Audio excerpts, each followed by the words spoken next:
bueno, voy a compartir mi pantalla para que podamos trabajar. Okay, veamos cómo queda aquí. Conquista, emancipación. Ya está. Muy bien. Listo, chicos. Entonces, el primer tema que tenemos que trabajar el día de hoy, empezando por literatura peruana, va a ser la literatura de la conquista y la emancipación. Mira, fíjate algo muy importante, ¿no?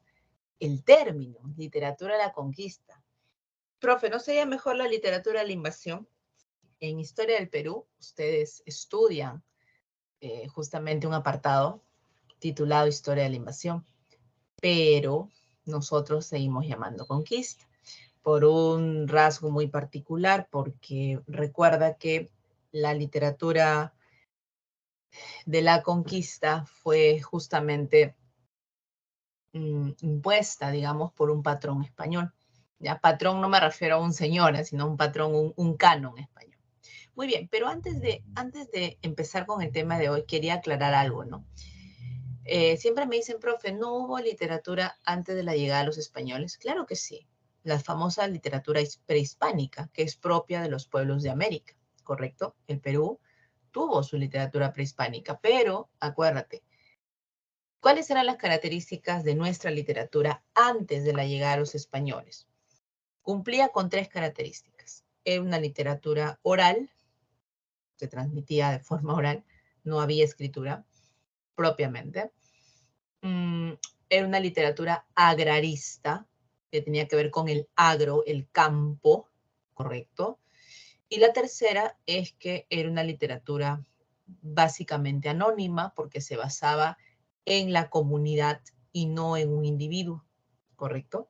Entonces, esas características tenía nuestra literatura. Ahora, es cierto, profe, pero ya, cumple con esas características, pero ¿había quienes la realizaban? Por supuesto que sí. Por ejemplo, cuando hablamos de poesía, se sabe que en el tiempo prehispánico destacaron los arabicus, que eran poetas populares, por ejemplo, ¿no? Que entonaban cantos como el jarawi, que siglos después lo va a tomar Mariano Melgar para hacer el yarabí. Cantos como el huanca, por ejemplo, que eran poemas dedicados a la muerte, ¿no? Bueno. ¿Hubo teatro, profe? Sí, se sabe que los amautas, por ejemplo, que eran los maestros de los hijos de la nobleza del Inca, también de cuando en cuando solían realizar pequeñas piezas teatrales. Por eso, una obra como Ollantay, por ejemplo, sigue creando esta, ¿cómo decirlo? Esta encrucijada, ¿no? De saber si es una obra netamente española, si es una obra indígena, si es una obra mestiza. O sea, no se sabe cuál es el origen propio del teatro Ollantay, ¿no? Y, profe, también hubo narradores en el tiempo prehispánico, antes de la llegada de la invasión de los españoles, sí. Eran los que se encargaban, por ejemplo, de relatar las leyendas, ¿no? Tú sabes que hubo leyendas muy famosas, como la de Manco Cápac y Mamaocllo, la leyenda de los hermanos Ayer, por ejemplo, ¿no? En el norte del país, la leyenda de Nailamp, ¿no? Al sur de Lima, Huiracocha. O sea, en realidad se destacó el género narrativo, pero, ¿cuál fue el problema? ¿Por qué cuando llega el español desestima, dice que los pueblos indígenas no tienen literatura? Porque no tenían escritura. Entonces, acuérdate que el vocablo literatura viene de letra, ¿no? Algo que ha sido tallado en piedra, no lo sé, en su concepción más primigenia. Entonces, eso quiere decir que tenía que haber un vestigio escrito. Como no lo teníamos, entonces los españoles dijeron, no tienen literatura. Entonces, ellos toman como punto de partida su llegada a nuestro continente, también como el punto de inicio de la literatura. Pero ya sabes que eso no es así, ¿correcto? Si hubo literatura antes de los españoles, que no haya sido bajo sus cánones, bajo sus modelos, es otra cosa. Pero sí hubo literatura, ¿ya? Muy bien. Dicho esto, ahora sí pasamos al resumen de la primera parte de la literatura y la conquista, ¿no? A ver, muchachos, más o menos este periodo abarca esos años que tú ves ahí, 1532, 1556. brevemente voy a delimitar un poco el marco histórico, porque siempre es bueno, y luego hablaremos ya detenidamente qué pasó a nivel literario, qué pasó en el ámbito literario, perdón, cuando hablamos de la literatura de la conquista. Ok, chicos lindos, llega el español, ya tú lo sabes, tú me vas a ayudar por historia si hay algún dato que no lo tengo claro o de repente no es específico. Llega el español a América y digamos que su ingreso no fue tan complejo como lo esperaba. Para empezar, la organización incaica estaba destruida. Nos encontraron en plena guerra civil entre Atahualpa y Huáscar. Y así como dice la frase latina, divide y vencerás. Oye, para el español fue como una perla, ¿no? O sea, vamos a ingresar más fácilmente porque estos están en guerra. El problema fue, muchachos, o sea, llegan los españoles y con ellos llega una congregación muy importante, una congregación religiosa importante, que son los dominicos. Los dominicos fueron los que de alguna manera van a imponer a través de su cruzada la religión católica, pero también van a imponer el idioma, porque recuerde que aquí en el territorio nuestro se hablaba el runasimi, que hoy le llamamos quechua, pero ellos le decían el runasimi. Entonces el sacerdote dominico empieza a imponer, ¿no? O sea, esa religión de manera a veces amigable, ¿no? Como que voy llegando hacia ti, pero también empieza a imponer la lengua española. O sea, fue un arma de doble filo, ¿no? Esta parte. Y este periodo de la conquista empieza con las guerras civiles entre los españoles. O sea, mira, este periodo empieza con esta guerra entre Atahualpa y Huáscar y va a culminar con las guerras civiles, pero ya no entre los indígenas, sino entre los españoles. Almagro y Pizarro, que se llevaban una bronca entre los seguidores de estos dos, terrible. Muy bien, profe. Viendo este marco histórico, ¿qué pasó a nivel literario? Bueno, a nivel literario vamos a tener dos momentos importantes en este periodo. Va a haber primero una fase de contacto inicial. ¿Por qué se le llama contacto inicial, profe? Porque llegan, digamos, los primeros soldados españoles a América y son ellos los que empiezan a gestar una primera literatura. ¿Qué empiezan a hacer? Coplas y romances. ¿Qué son coplas y romances, profe? Perdón, son poemas breves, pequeños, ¿no? Ahora vamos a ver un ejemplo. ¿Por qué se caracterizan estas coplas y romances, profe? Son poemas bastante populares, fueron hechas por soldados y tengo que recordar algo, sin menospreciar a nadie. Pero los soldados que venían de España hacia América no eran pues precisamente muchachos, wow, no eran pues un poeta como Garcilaso, no era un Fray Luis de León, no eran Quevedo y Góngora, pues muchachos, eran personas bastante rústicas, personas que no habían tenido educación. El mismo Francisco Pizarro no sabía leer ni escribir, entonces no podías esperar pues tampoco una literatura grandilocuente, exquisita, definitivamente no. Por eso es que esta primera parte literaria es de ínfima calidad, muy baja, ¿ya? Por si acaso te lo digo así. Pero va a haber un segundo momento, este momento es el más importante, que se va a llamar la etapa de consolidación. Y es en esta etapa, ¿por qué es importante? Porque aparecen los cronistas. En realidad, bueno, ellos escriben las famosas crónicas, ¿no? Si tú me preguntas, profe, ¿qué cosa es una crónica? Es un relato de un hecho histórico a detalle, con tu opinión, tu aporte. Eso es una crónica. Pero ¿por qué, profe, empieza a, digamos, por qué este periodo tiene a los cronistas en particular? Eso responde a lo siguiente.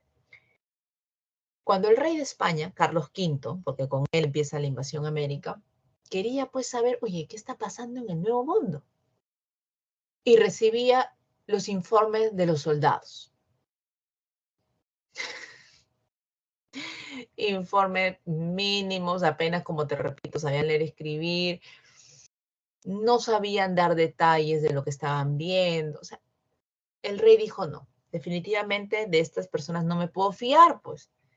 Entonces empieza a demandar que vaya gente erudita de España hacia América, entre ellos funcionarios, gente que había pisado la universidad, para que puedan detallar por escrito qué era lo que estaba pasando en el Nuevo Mundo, de qué se estaban enterando, qué es lo que estaba sucediendo. Y por eso es que aparecen los cronistas. El cronista ya es un escritor, digamos, de polendas, no es alguien que sabe detallar. Muchacho, ¿por qué el rey necesitaba eso? Porque habían varias cosas que eran innombrables para la gente. Entonces, el funcionario, la persona que ha tenido cierta educación, va a poder emplear de repente un vocabulario más amplio para llegar a aquello que es desconocido, a hacerlo conocido.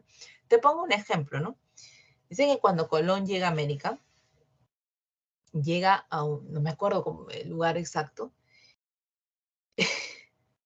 y descubren esta fruta de la lúcuma. ¿Ya? No sabían no sabían cómo nombrarla.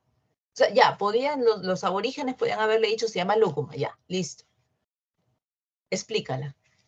Entonces dice que las primeras explicaciones que envía Colón, por ejemplo, es que era como una especie de manzana, pero con un color, ¿cómo le habían puesto? Un naranja opaco. O sea, una descripción que si tú la lees, te quedas como, ¿qué es esto? ¿No? O sea, si yo hubiera sido la reina, digo, ¿qué diablos me está explicando Cristóbal Colón? Pero es que no había forma de nombrar porque era algo nuevo. No había cámara fotográfica como para decir, oye, tomo la foto, mira esto, y eso se llama lúcuma. O sea, qué bravo debe haber sido para una persona poder reportarle, en este caso a los reyes, qué estaban viendo en el Nuevo Mundo. O sea, imagínate, si una persona con cierta erudición, con ciertos conocimientos, no podía, o sea, no podía llegar a una definición exacta. Imagínate, pues, un soldado que no había recibido una educación siquiera, digamos, ¿cómo llamarle? Posible para poder explicarlo. Por eso es que los cronistas son importantísimos para el rey, porque de alguna manera ellos sí van a poder explicar, como que lo consiguieron, ¿eh? Dicho sea de paso.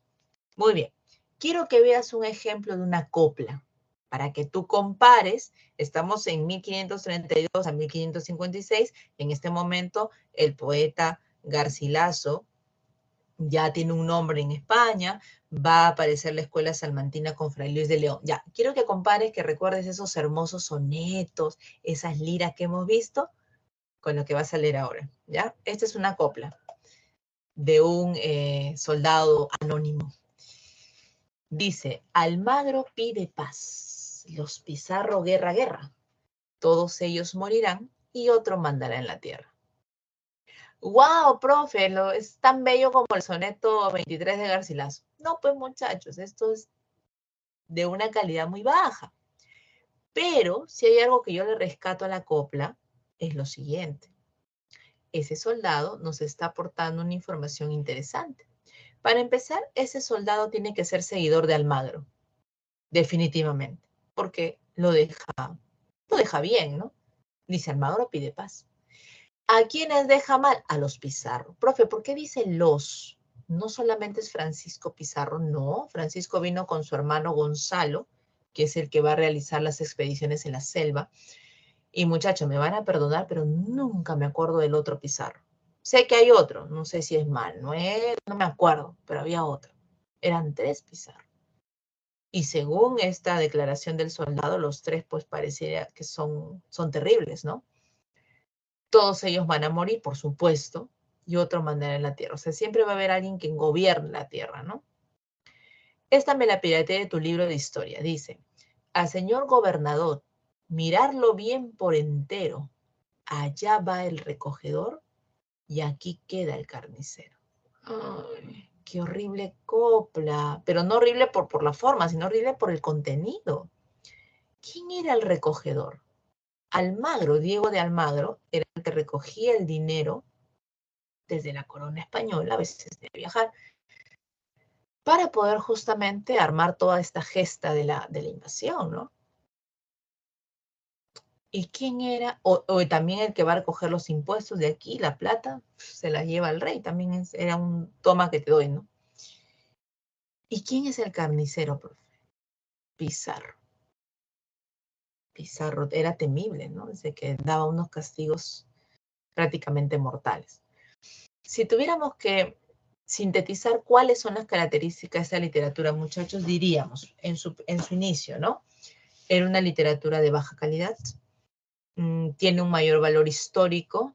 Acá, por ejemplo, chicos, por si acaso les digo, hoy día prácticamente literatura no existe, existe más historia, porque vamos a tener que adentrarnos a la historia en esta clase, ¿no? Es una literatura anónima en sus inicios, los autores son extranjeros, por eso dice foráneos, y hay una visión de la pelea, de la pugna entre los conquistadores. O sea, eso es lo que se va a ver a lo largo de lo que vamos a ir, o lo que hemos visto, ¿no? Muy bien, pasamos. Por favor, si hay preguntas, me indican. Pregunta de examen casi fija en CEPREVI. La crónica.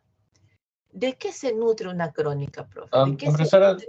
Sí, dígame. disculpe, pero la característica, ¿esas características literarias le pertenecían a la literatura de conquista o a uno de los dos momentos? Ah, En en general. general de Ok. conquista, pero sobre todo al de contacto inicial.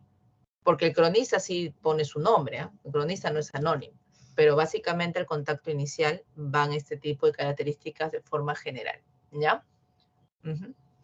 Muy bien, Ok, vamos a profesor, la crónica. Listo, no se preocupe. En cuanto a la crónica, recuerda, la crónica va a mezclar tres disciplinas, muy interesantes, por cierto. Por eso la estudiamos en literatura. Va a mezclar historia, va a mezclar ensayo y va a mezclar a la novela.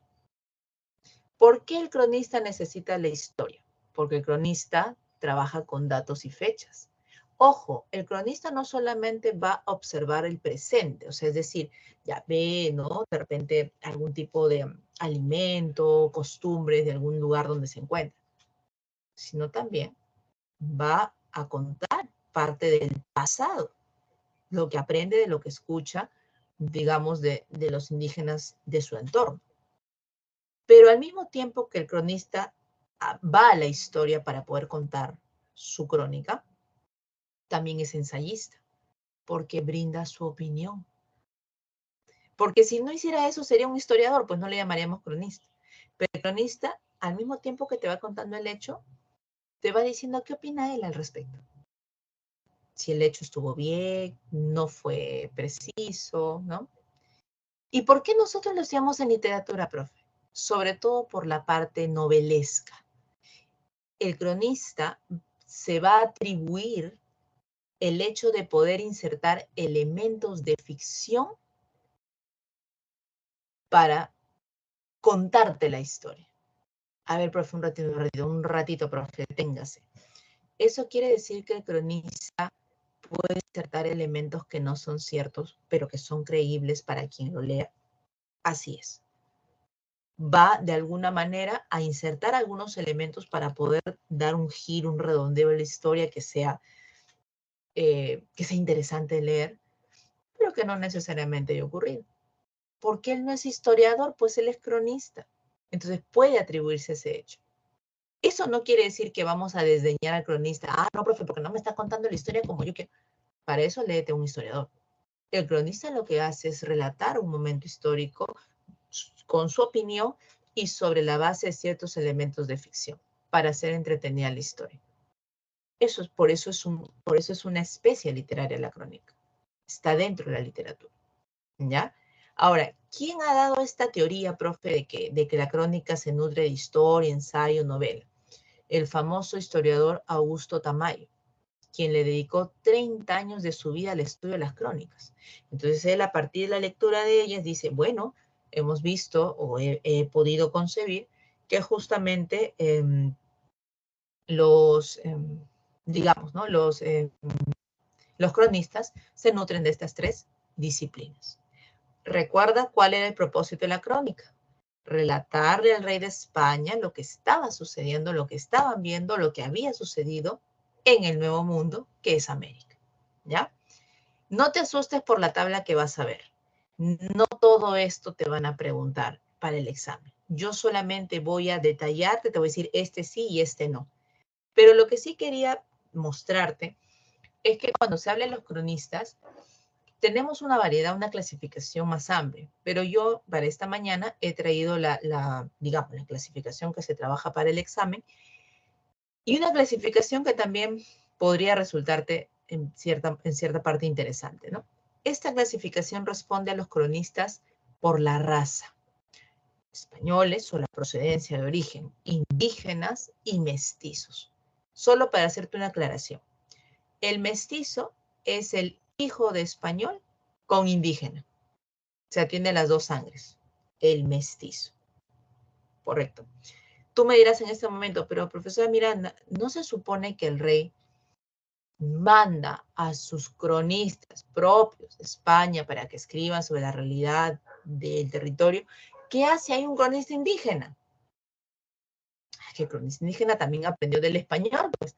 Pero el cronista indígena no va a tener el mismo propósito que el español. No le va a decir, oye, sí, estoy feliz de haber sido invadido y conquistado. No, pues eso no le va a decir. Al rey, el cronista indígena le va a escribir para darle las quejas de lo que está sucediendo en ese territorio, para decirle también que este territorio vale mucho, que no es un territorio incivilizado como habían dicho algunos españoles previamente. Para eso, para hacer un descargo, para eso le sirve la crónica a los indígenas. El mestizo va a ser el neutral, ¿no? Vamos a llamarle así, el neutral, ¿no? O sea, va a tratar de relucir lo bueno y lo malo de ambos, ¿no? Tanto lo español como lo indígena. ¿Ya? Vamos a empezar con los cronistas españoles. Para el examen de CEPREVI, solo los 3 primeros son los más relevantes. O sea, estamos hablando de Pedro Cieza de León, estamos hablando de Pedro Sarmiento de Gamboa, y que es menos, y Juan de Betanzos. Fray Bartolomé de las Casas y Cristóbal de Molina, solo te los estoy colocando como un dato, pero no vienen al examen, ¿ya? Profe, de los 3 españoles que nos acaba de mencionar, ¿cuál era uno de los más importantes? Pedro Cieza de León, definitivamente. Pedro Cieza fue llamado el príncipe de los cronistas españoles. O sea, imagínate para que le hayan llamado así, príncipe de los cronistas españoles. Algunos historiadores lo llamaron el cronista mejor informado. Así le llamaban a Cieza. Porque Cieza era un hombre, aparte de escuchar, de tratar la historia de lo que había visto aquí, era un hombre muy agudo, ¿no? Por ejemplo, cuando él realiza un estudio de la organización política social del incanato, lo hace justamente para desmitificar aquello que los soldados españoles estaban diciendo de nuestro territorio. ¿Qué decían los soldados? Que éramos una tribu de salvajes, que éramos unos incivilizados, en fin. Y Cieza dice, a ver, la organización del imperio es piramidal. Hay una punta que es ejercida por el Inca, cuya nobleza se divide en dos, de sangre y de privilegio. Las bases que mantienen a esta pirámide son los trabajos populares, entre ellos pues destacan las formas de la mita, la minca y el aini. ¿Por qué dice todo eso si es? Porque le está demostrando al rey de España que no son pues una tribu de salvajes precisamente los que pueden crear una organización socioeconómica como es.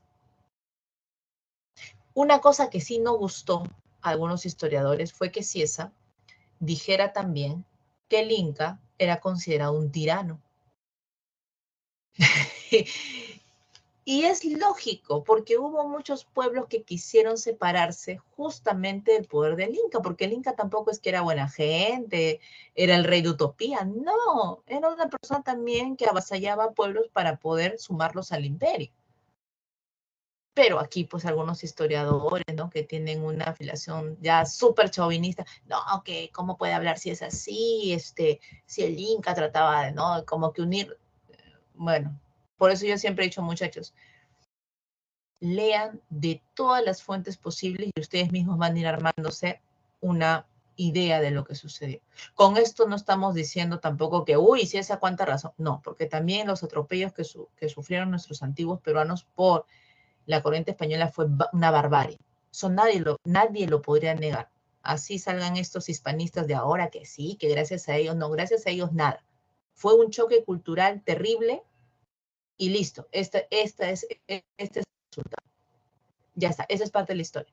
Pero no vamos a negar tampoco que no, gracias a nadie. Los pueblos simplemente han surgido a partir de sus conquistas e invasiones. Aquí no hay nada de agradecimientos.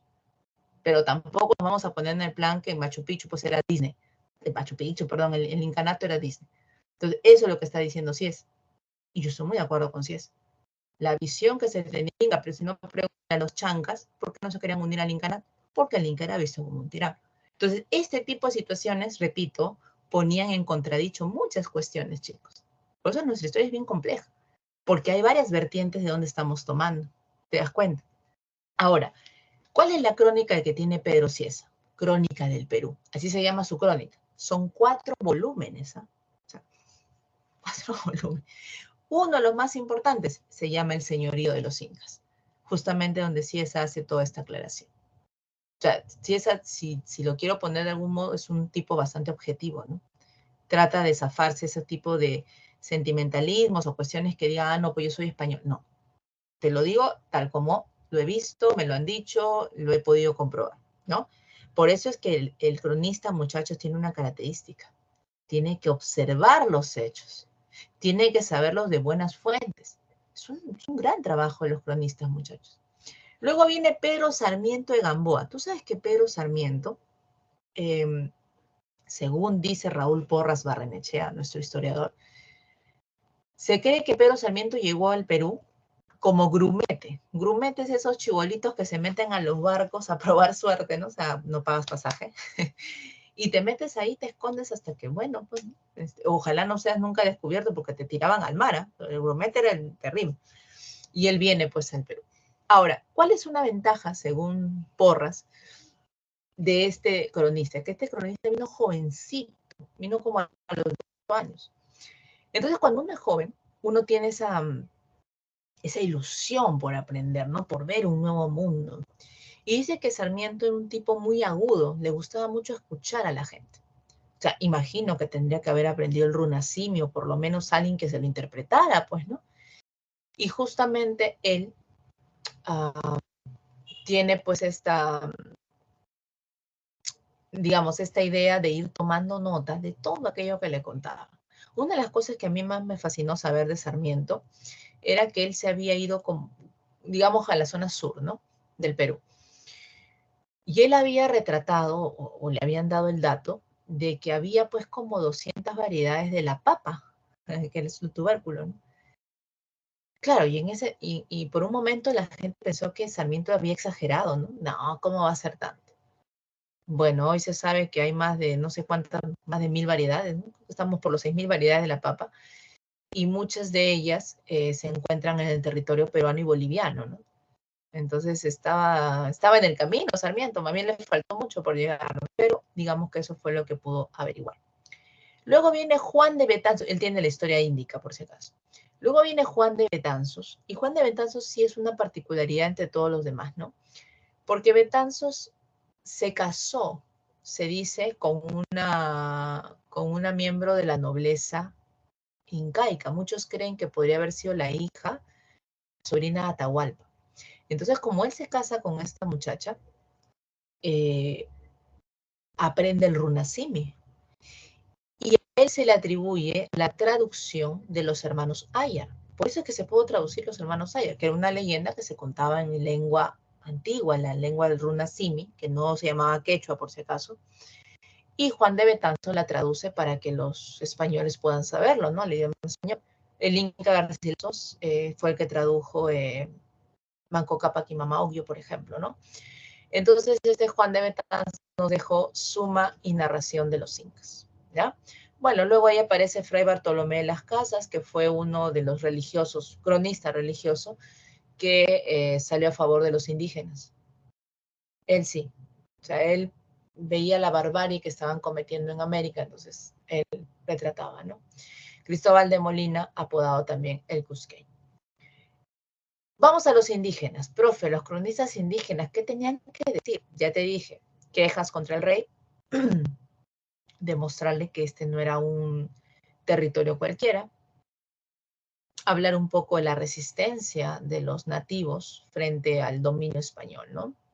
También como sacando cara, pues, por su gente. Ahí tenemos a Felipe Guamán Poma de Ayala, que tiene la obra más famosa de las crónicas hechas por un indígena, llamada Nueva Crónica y Buen Gobierno, ¿no? En realidad se llamaba Nueva Corónica, porque venía la palabra corona, pero luego pierde una de las O y se quedó en crónica. Nueva Crónica y Buen Gobierno. Te voy a mostrar parte de esa crónica.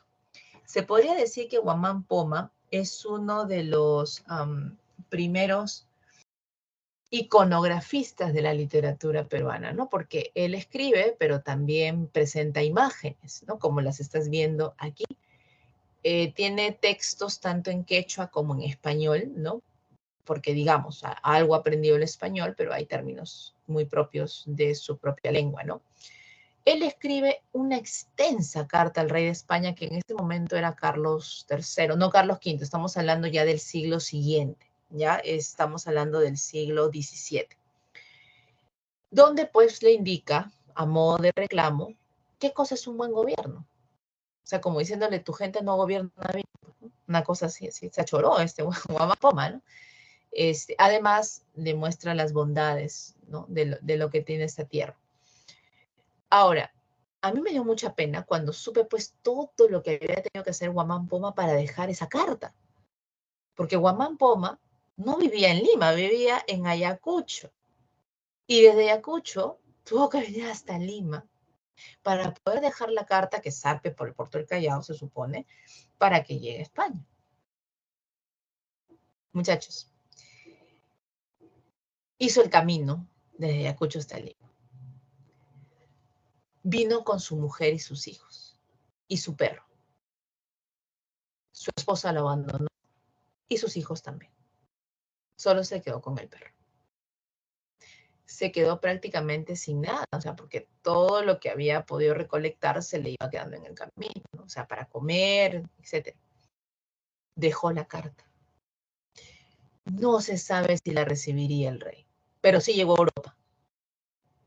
Algunos dicen que sí llegó y el rey la miró y dijo, ah, bueno, pues no, esto es exótico. No creo que haya dicho algo más, ¿no? La carta salió de España, porque en ese entonces, acuérdate que los reyes, la nobleza tenían la costumbre de regalarse las cosas que les traían de otros lados, ¿no? A modo de, no sé, pues un presente, un cariño hacia el foráneo, ¿no? La carta llegó, ¿sabes dónde está la carta actualmente? En la Biblioteca Real de Copenhague. Tú dirás, ¿dónde queda eso, profe, en el mapa? En Dinamarca. ¿Cómo llegaría la carta de España a Dinamarca? Ni idea. Pero el hecho es que ahora la Biblioteca de Copenhague la tiene el manuscrito original y está cerrado bajo 7 llaves. Fue descubierta, creo, por Pitchman, pues, ¿no? Uno de los investigadores. Él la descubrió y es un manuscrito, mira, de cuánto tiempo, ¿no? Donde todavía puedes apreciar lo que quiso decir Guamán Poma, ¿no? Para que veas. Bueno, otros cronistas indígenas que, repito, Seprevi no contempla, pero yo por si acaso te lo digo. Ahí está Tito Cusi Yupanqui, que fue uno de los resistentes de Vilcabamba, si mal no recuerdo. Espero no equivocarme. Y él tiene relación de cómo los españoles entraron en el Perú y el suceso que tuvo Manco Inca. Pobre Manco Inca, ¿no? Los españoles lo despreciaron horrible, ¿no? No le dieron el valor que tenían. Bueno, Juan Santa Cruz Pachacuti relaciona antigüedades de este reino del Perú.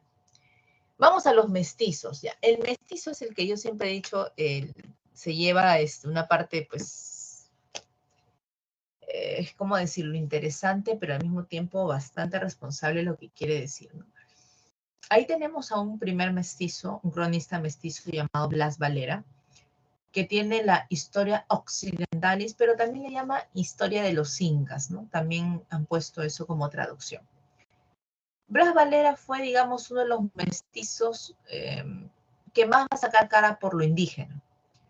Se estableció en Chachapoyas, ¿eh? Ahí si tú viajas a Chachapoyas, yo todavía no he ido, pero han ido unos amigos y me han contado que ahí está su casa museo, ¿no? Entonces digo, oye, sería interesante, ¿no? Ver qué cosa hay en su casita museo. Pero luego viene el más importante de todos, pues, ¿no? O sea, de todos los cronistas en general. Ahí tenemos al Inca Garcilaso de la Vega. Me faltó el término Inca, ¿no? Que es importantísimo. Él ha escrito la obra Los Comentarios Reales de los Incas. Son 17 libros para contarte la historia del Perú desde sus orígenes hasta culminar con las guerras civiles de los conquistadores.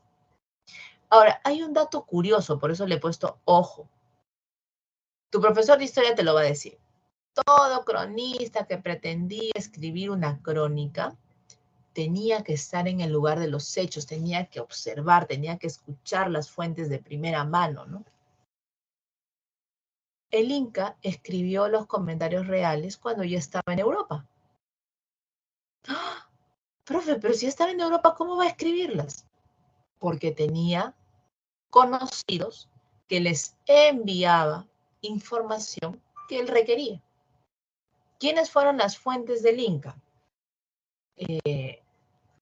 Fueron Blas Valera, el cronista mestizo, y Zairi Tupac, que también fue parte de la resistencia de Vilcabamba. Entonces, ahí tenemos que, profe, justamente, este señor se va a valer de esas fuentes, ¿no es cierto? Entonces, claro, porque imagínate, es como que yo, ¿no? Me voy lejos, ¿no? Vamos a suponer, no sé, pues, y a un lugar de Rusia, no hay internet, no lo sé, ya, vamos a suponer. Y yo les digo a mis chicos lindos de CEPREV, el aula 2, un favor, chicos, mándenme pues unas notas, ¿no? De cómo está, por ejemplo, la política en nuestro país, no sé, pues cómo está el transporte, y ustedes van a ser mis fuentes, ¿no? Claro, tú dirás, profe, pero usted que me va a creer todo lo que le voy a decir. No, pues tengo que sacar mi propia objetividad, mi línea. De repente contrasto entre tres personas que me están escribiendo sobre política, a ver en qué coinciden, en qué no coinciden. Entonces, tener cuidado para poder escribir la crónica, ¿no? La profe, ¿toda esa chamba se hacía el Inca Garcilaso? Sí. Por eso es que el Inca, respeto, ¿sabes? Porque hacer todo eso debe haber sido bien complicado. En tiempos donde no hay internet, no hay inteligencia artificial ni nada, solamente había inteligencia natural, entonces había que tener una perspectiva muy amplia para hacer una crónica. Ahora vamos a ver al respecto. El Inca García, mira esa imagen a mí siempre me deslumbra, ¿no? Y claro, los chicos dicen, ay, profe, pero ¿por qué la deslumbra la imagen del Inca? No, en general, cualquier imagen, por ejemplo, la Mona Lisa, la imagen del Inca Garcilaso, el retrato de Velázquez en un cuadro, porque para hacerte estas pinturas, mi amor, es como tú cuando vas al estudio fotográfico, ¿no? Ahora ya con el celular se ha perdido esa magia, te tomas acá, sacas el filtro 1500 y ya está, ¿no? Y sales pues como, no sé, pues Margot Robbie, ya, igualito sales, ¿ya?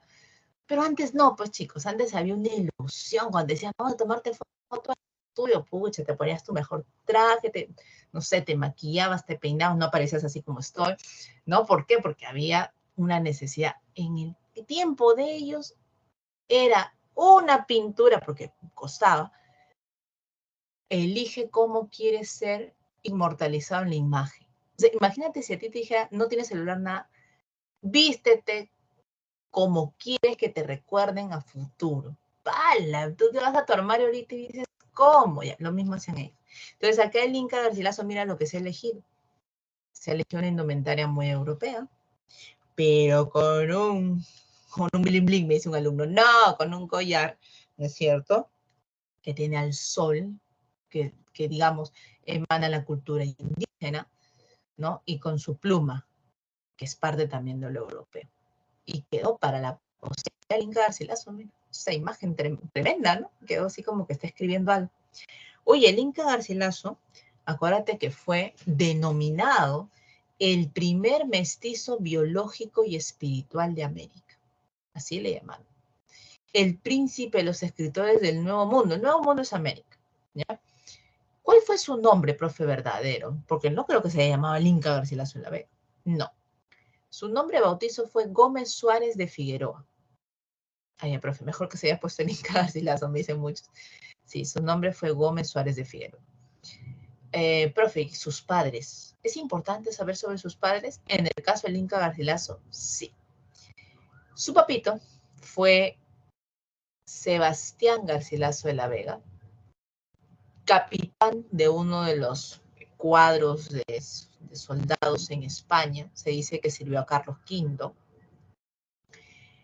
y que podía tener familiaridad con el poeta Garcilaso de la Vega de España o con Félix Lope de Vega y Vargas, el dramaturgo español, el autor de Fuente Ovejuna. ¿Qué, profe? Sí, el papito de Garcilaso era un soldado de la corona de Carlos V y que podía tener familiaridad, o sea, lazos consanguíneos con el poeta Garcilaso o el dramaturgo Lope de Vega. ¡Hala, profe! ¿Qué tal familia? Espérate, eso no es nada. Vamos a la mamita. Isabel Chimpu Ogllo, una princesa incaica. ¿Cómo, profe? Princesa, como lo has oído. Pertenece a la nobleza su mamá. Nieta de Tupac Yupanqui, sobrina de Huayna Cápac y prima de Atahualpa.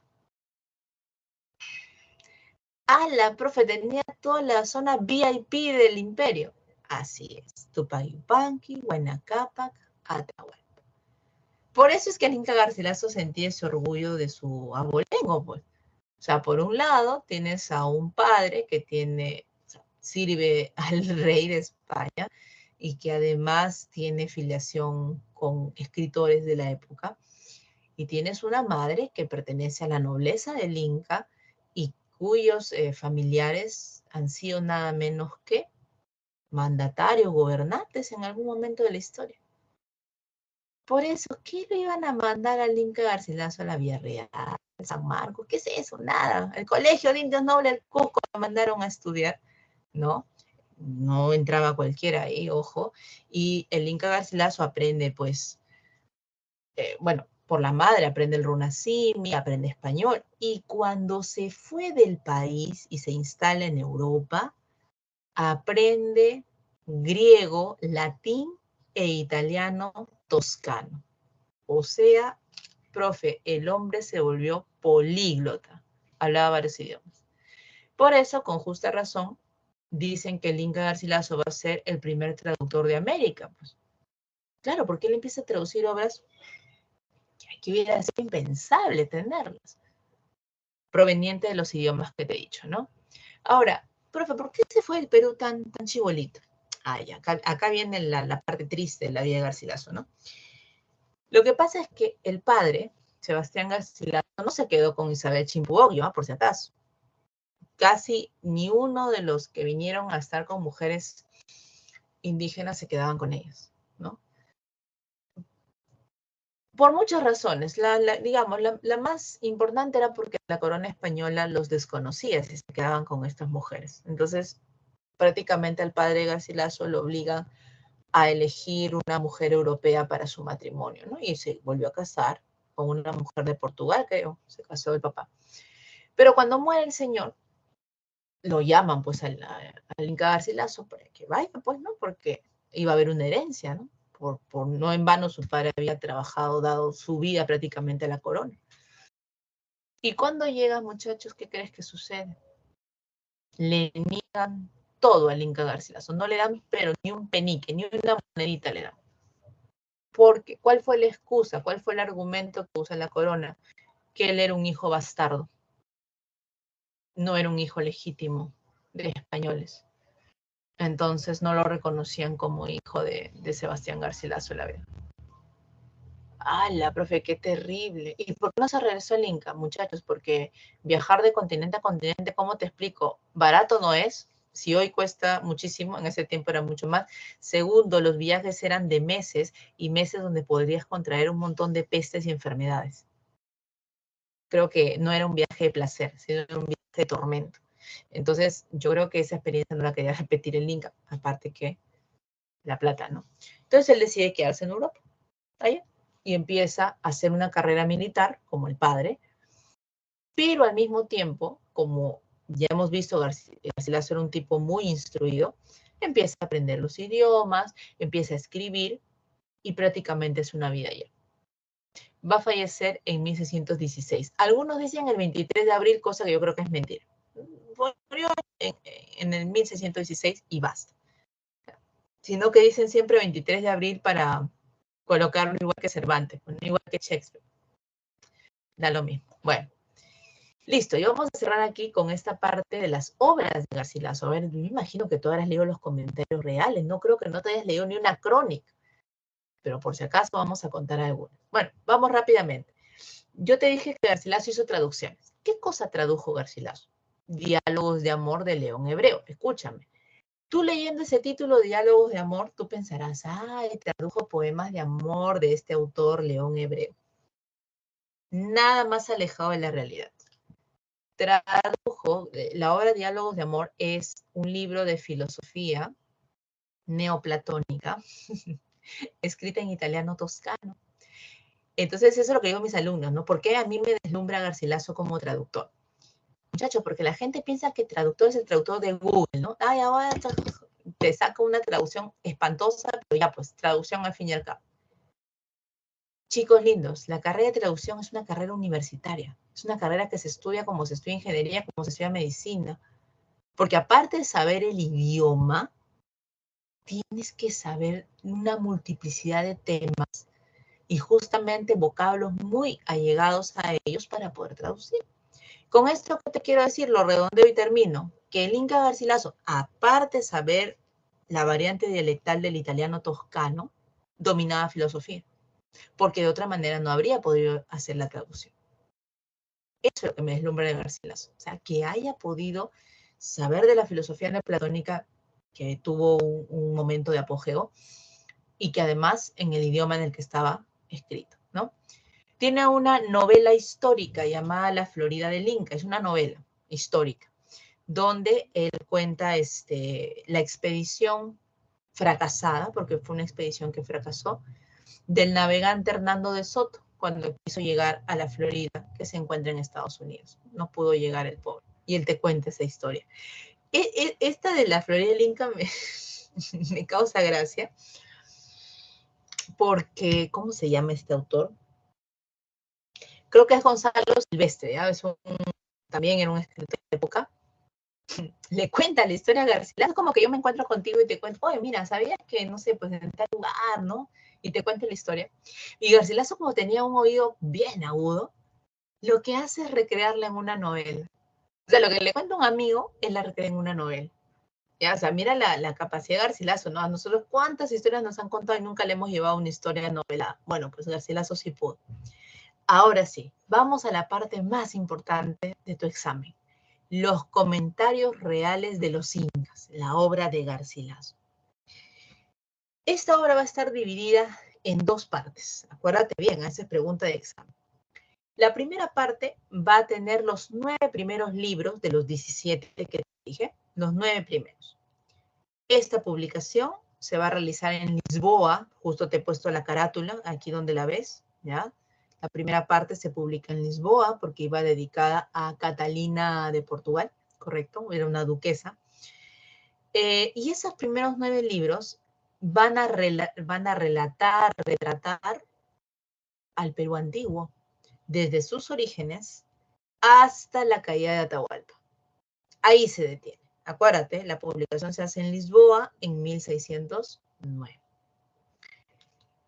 ¿Qué crónicas te conoces de esta primera parte? Yo me imagino la que tú ya tienes que tener aquí grabada es, ahora que estamos en mes patrio, Origen del nombre Perú. Así se llama la crónica. ¿De dónde viene el nombre Perú? Que ahora ya sabemos que viene de Virú con V, porque Virú aludía a los ríos.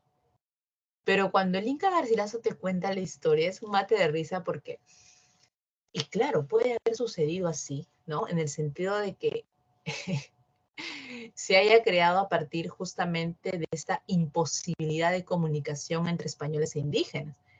La crónica cuenta que llegaron un grupo de españoles y como que apresaron a un indígena, ¿no? Que pobrecito merodeaba por ahí, lo agarraron, ¿no? Para preguntarle por el territorio, porque ellos estaban medio perdidos también. Pero como no sabían el runasimi y el indígena no sabía el español, la vieja confiable, ¿cuál es? el lenguaje no verbal. Pues cuando no puede, ¿qué tienes que hacer? Gestos. Entonces los españoles, ¿no?, le empiezan a preguntar así al sujeto, ¿no? Le dicen, ¿cómo se llama esto? Pero mira el dedo y mira el que hace, ¿no? Entonces el sujeto pensó que le preguntaban a él, ¿cómo te llamas? Y él dice, Belú. Belú, Belú. No, no, tú no, esto. Y no entendía el pobre sujeto porque no entendía el lenguaje no verbal. Entonces lo asoman hacia una ventana del lugar donde estaba y le dicen, no, esto. O sea, como que le señalan el lugar, ¿no? El campo abierto. Y el sujeto, ¿qué es lo que ve a lo largo? Ríos. Ríos, puro río. Entonces dice, Virú, dice, ¿no? Virú. Sí, sí, ves a decir así, ¿no? Entonces los españoles se miran, Belú, Pelú, Virú, nada, Perú. Trastocaron el fonema B con la P, la L por la R. O sea, al final con lo que está diciendo el Inca Garcilaso es que el nombre Perú surge por una confusión idiomática. Claro, tú sabes que no es así, porque acuérdate que el cronista inserta elementos de ficción. Pero, ¿qué puede haber sido cierto en la crónica? Que hubo una confusión con el idioma. Eso es posible. Ya luego, ¿no? No sé si se han encargado de aclarar, ¿no? Que efectivamente los españoles tomaron el nombre Virú cuando entendieron que aludía a los ríos, ¿no? Pero como lo cuenta Garcilaso, a mí siempre me saca una sonrisa.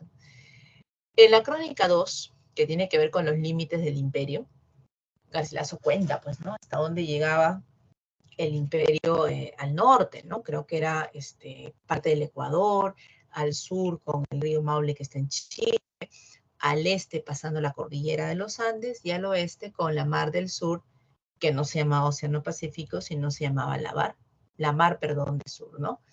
Y bueno, es lo que cuenta. Hay otro pasaje de las crónicas, creo que es la crónica 4, que tiene que ver con la crianza de los niños. Esa fue la que a mí me dejó perpleja, la crianza de los niños durante el tiempo de los incas, ¿no? Ya, mira lo que él cuenta, ¿no? Cuenta que cuando un niño nacía, la madre lo arropaba bien, por supuesto, ¿no? Los trapos que utilizaba, y lo ponía en un hoyo de tierra, ¿no? Claro, no muy profundo, ¿no? Algo ligero. ¿Pero por qué lo ponía ahí, profe? Porque era el primer contacto del niño con la Pachamama. Nuestros antiguos aborígenes, nuestros antiguos indígenas creían mucho en la filiación del hombre con la tierra. Por momentos dice que las madres solían dejar a sus hijos llorar más de la cuenta, porque como estábamos en zonas de altura sobre todo, había que expandir la caja torácica. Entonces al llorar, el niño eleva, ¿no? Entonces la madre dejaba que el niño llorara. Hay una parte muy simpática, parece Darwin con no sé si oíste la teoría de por qué las jirafas estiraron el cuello, ¿no? Porque tenían que alcanzar las manzanas de lo alto del árbol y esa necesidad hizo que estiraran el cuello, según la teoría de Darwin, ¿no? Ya. ¿Pero qué tiene que ver Darwin con Garcilaso? Escucha, pues. Dice que las madres en el tiempo de los incas colocaban a sus bebés cerca del pecho cuando tenían que darles de amamantar, pero no les daban el pecho. Hacían como que el niño oliera el pezón, porque el niño reconoce a su madre así. Y el niño iba poquito a poquito haciendo este movimiento, ¿no? Tratar de levantar su cuellito para llegar al pezón. Claro, ya luego la madre le daba, no es que lo dejara sufrir, ¿no? Sino que, te digo, ¿no? Una primera estimulación era esa. Tú dirás, ¿por qué hacía eso la madre? Porque está estimulando esta zona. Y al estimular la zona del cuellito, estimula la columna. Y la columna, ¿por qué se debe estimular en un niño? Para que camine. La madre necesitaba que el niño caminara. ¡Ah! Profe, la madre había recibido cursos prenatales, la madre había pisado la universidad, la madre hizo un ciclo CEPREVI. ¿Cómo la madre sabía eso? De generación en generación. Se lo enseñó su madre, la madre fue enseñada por la abuela y así sucesivamente. Pero eran cuestiones que aprendía y que eran valiosas para sus hijos. ¿Te das cuenta? Entonces, ese pasaje a mí me pareció tan interesante porque decía, uy, ahora en los centros de estimulación temprana hacen lo mismo, claro, de otra forma, por supuesto, pero que tienen ese patrón, o sea, de cómo estimular, ¿no? Me pareció súper, súper chévere. Por ejemplo, lo del pie plano también son cosas, claro, no lo dice Garcilaso con esos nombres, ¿no? Pero en el terreno, digamos, no en un terreno liso, sino en un terreno abrupto, por ejemplo, el niño pisa y camina mejor. Y eso ya se ha comprobado después, ¿no? Que también lo menciona Garcilaso. Muchachos lindos, yo siempre les digo al respecto, tú vas a escuchar muchas historias afuera, ¿no? Te van a decir que el Inca Garcilaso, por ejemplo, es un cronista algo fantasioso. Sí, es cierto, en su primera parte, la que te estoy contando, hay pasajes donde resulta ya muy,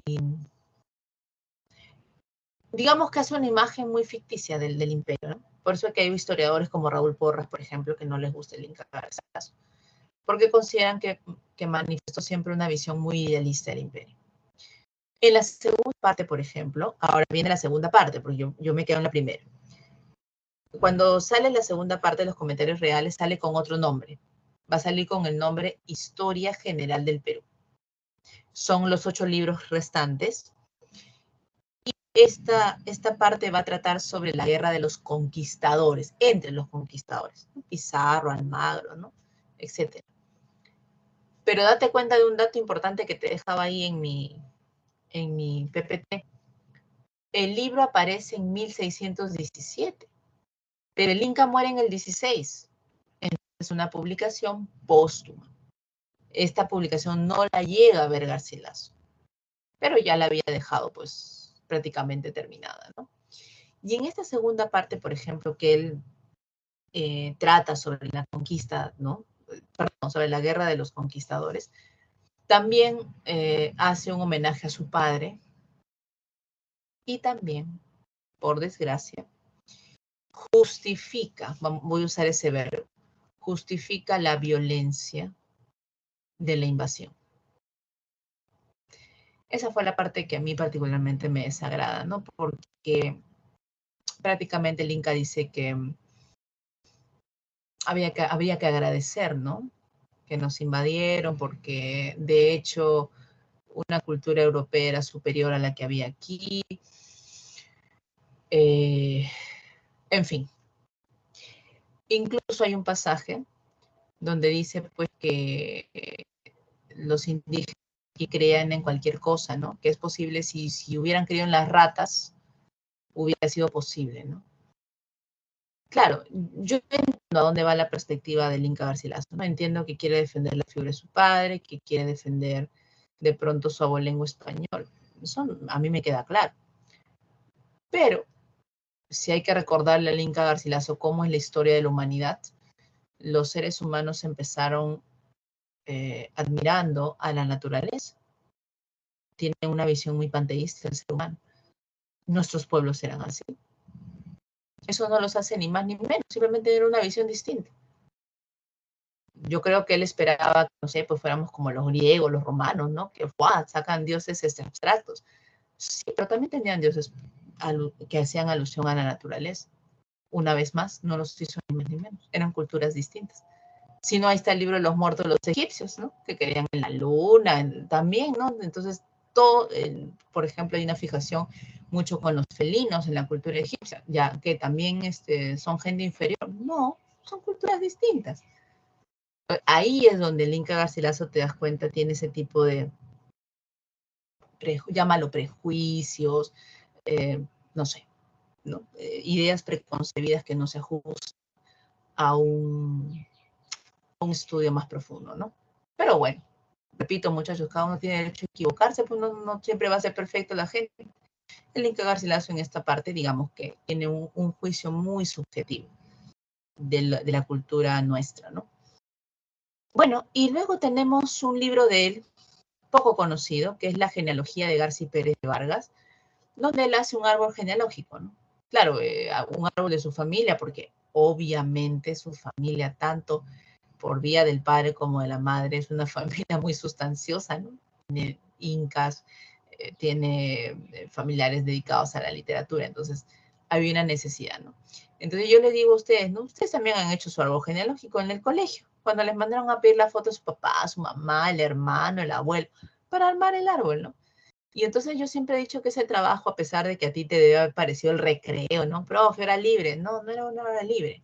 Era una hora en donde te debieron haber ilustrado que justamente estos trabajos genealógicos que se hacen es para conocer un poco de dónde provienes, porque tú no eres tú y tus circunstancias, como un famoso ensayo, sino tú eres la suma de los otros, ¿no? Entonces, cada vez que tú te preguntes quién soy yo, tienes que ver quiénes vinieron detrás de ti para formar tu identidad. Entonces, la parte de la genealogía a mí me parece muy buena en el sentido que a ti te van diciendo, oye, ¿de dónde vienes, no? Por ejemplo, en mi caso, ¿no? Cuando yo tengo que hacer mi árbol genealógico y miro a mi madre, por ejemplo, ¿no? Mi madre es de apellido Dávila, yo llevo el apellido materno Dávila. Si yo veo el mapa, ¿no? Del Perú, digo, ¿de dónde provienen los Dávila? Y los Dávila básicamente tú los encuentras en la selva.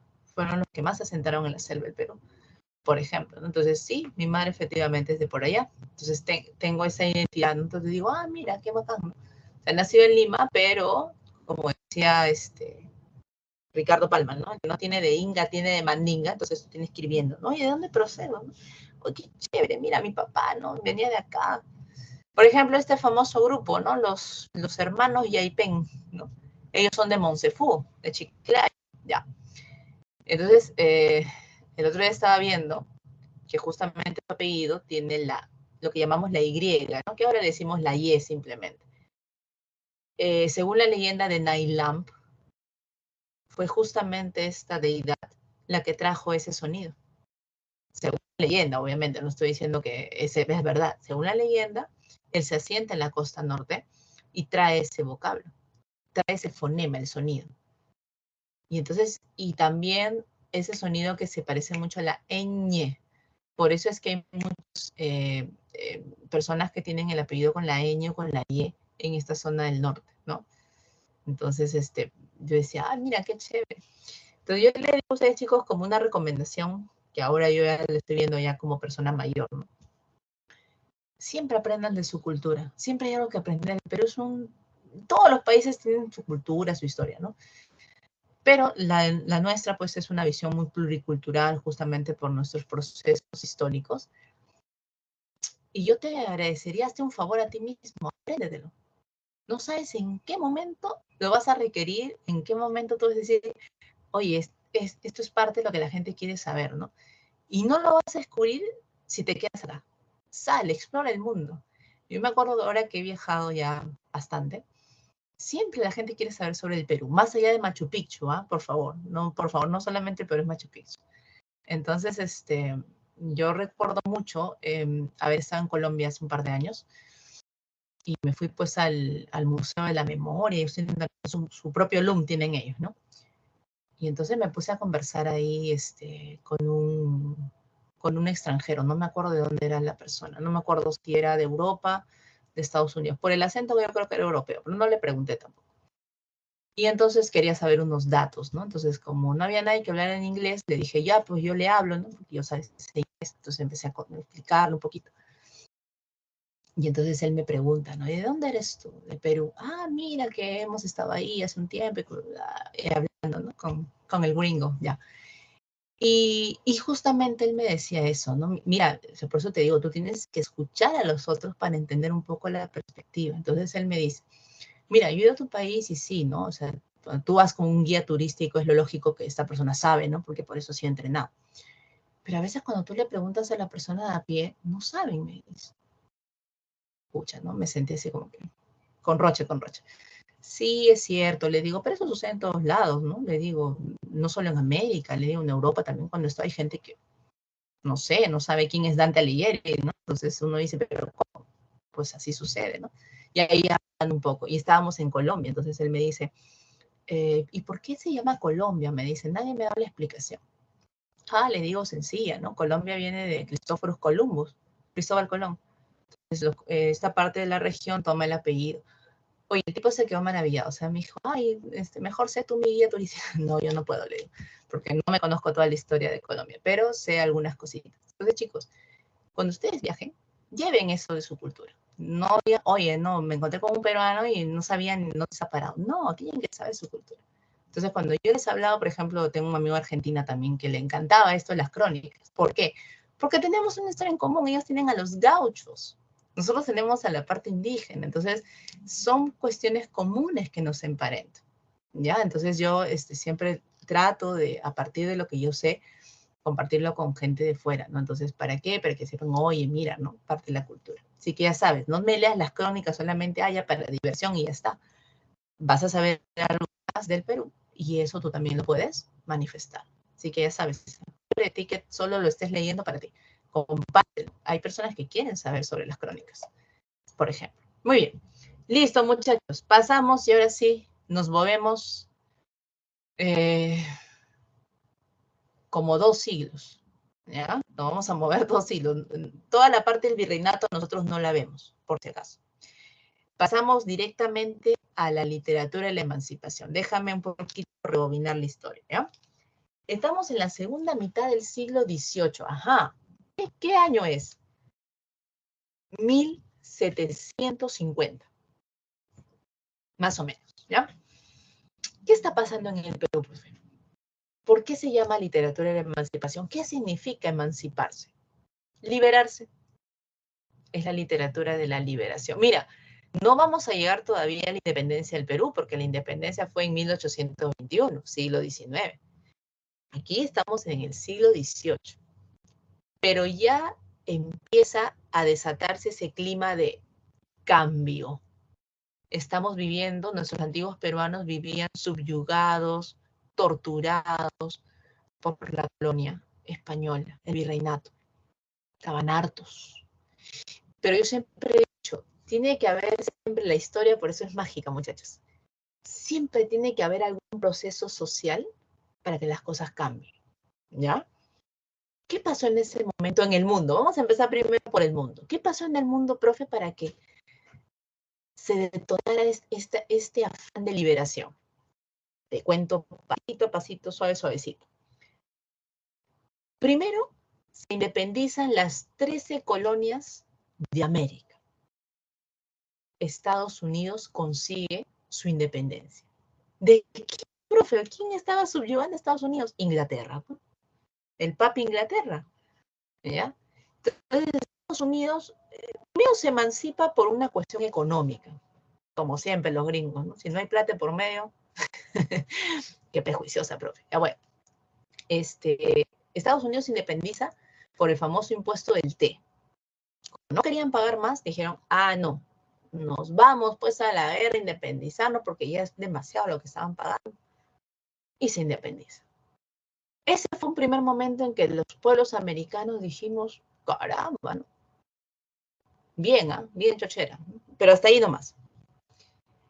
Pero luego viene una revolución, muchachos, que a nosotros, o sea, digo nosotros por decir los peruanos, nos caló muy profundo, sobre todo en la parte política. La Revolución Francesa. Tú sabes que los españoles trataron por todos los medios de esconder la noticia aquí para las colonias americanas que Francia se había rebelado. Pero eso era imposible, pues, muchachos, porque había gente de Europa que venía a América y contaba la historia, algunos periódicos también de la época, ¿no? ¿Correcto? Tú sabes, yo me imagino, muchacho, que eras tú, ¿no? Siendo nosotros peruanos, despertar un día y ver en el periódico de noticias internacionales, Francia acaba de asesinar a su rey en plaza pública en la Bastilla, le han cortado la cabeza.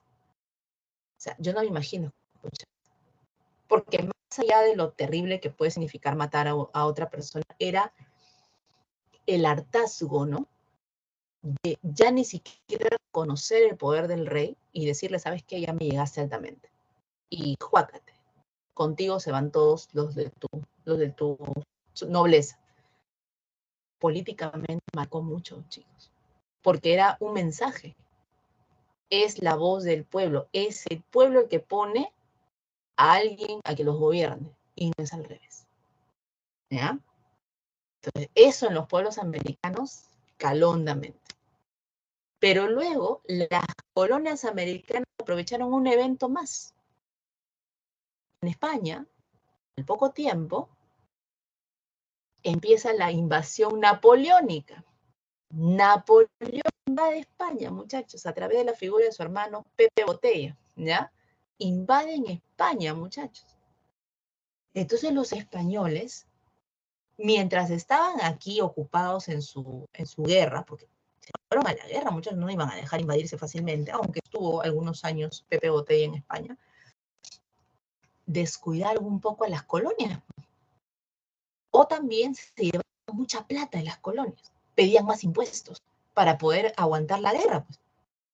Entonces las colonias dijeron, este es el momento. Allá están débiles. Si acá nos organizamos, la hacemos, dijeron. Por eso se empiezan a conformar los primeros grupos, ¿no? Quito, Buenos Aires, las juntas, ¿no? Quito, Buenos Aires, en fin. Por eso es que los españoles, no sé si tú has visto esta serie peruana, te la recomiendo, El último bastión, ¿no? Sí, tiene una serie de incongruencias, yo lo sé. Pero entre todas las series que vemos adefesias de nuestro país, disculpen que use ese adjetivo, esta se salva un poquito, ¿no? Yo decía, ¿por qué le llaman a la serie El último bastión? Y me acuerdo, pues, que históricamente los españoles decían, el día que tomen Lima, estamos perdidos, porque Lima tenía el puerto, tenía el Callao.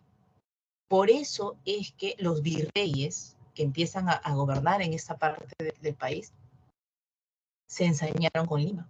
Ahí está el virrey Abascal. Pues. Abascal fue terrible, muchachos.